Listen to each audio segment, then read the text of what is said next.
موضوعاتية أثث نقاشها فاعلون مدنيون من بعض الدول العربية الشقيقة، شكلت فرصة للتعرف عن قرب والوقوف على مستويات الحياة والتطور اللذين تنعم بهما الأقاليم الجنوبية، خاصة مدينة العيون، فليس من رأى كمن سمع.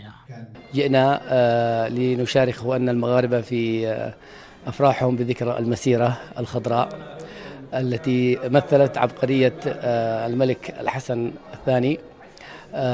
جئنا هنا بين أهلنا وإخواننا مؤكدين على موقف أخلاقي، موقف إسلامي، موقف يعني طبيعي جدا أننا مع وحدة التراب العربي والمغربي وأي دولة عربية، لا نرضى بالتقسيم. أنا يمني أعاني من التقسيم في بلدي وأدري ما هي ويلات التقسيم وماذا يعني، وأن هناك تآمر على تقسيم المقسم وتجزيء المجزأ. لذلك كان له موقف صريح وواضح بمغربية الصحراء ورفض أي محاولة لفصل الصحراء عن مغربها أو المغرب عن صحرائه. فكرة التقسيم ما فيش أي مواطن عربي يقبل بتقسيم أي دولة عربية، وإحنا ضد أي تقسيم أي دولة عربية. بالنسبة لزيارتنا في للمغرب دي كانت أول مرة، ويعني إحنا فوجئنا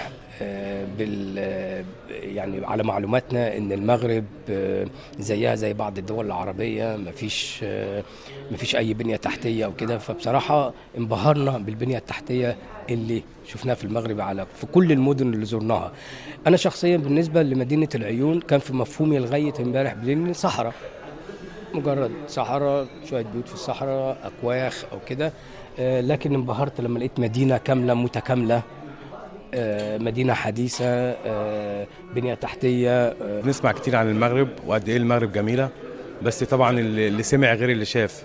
لما جينا طبعا احنا يشرفنا ان احنا نبقى موجودين في الاحتفالية العظيمة دي، مرور 47 سنة على المسيرة الخضراء. وزي ما قال اخونا حمو، احنا حسينا حب المغاربة وقد ايه هم شعب جميل ومضياف ومش عارفين نقول ايه من الحفاوة اللي احنا شايفينها. دي حقيقة يعني.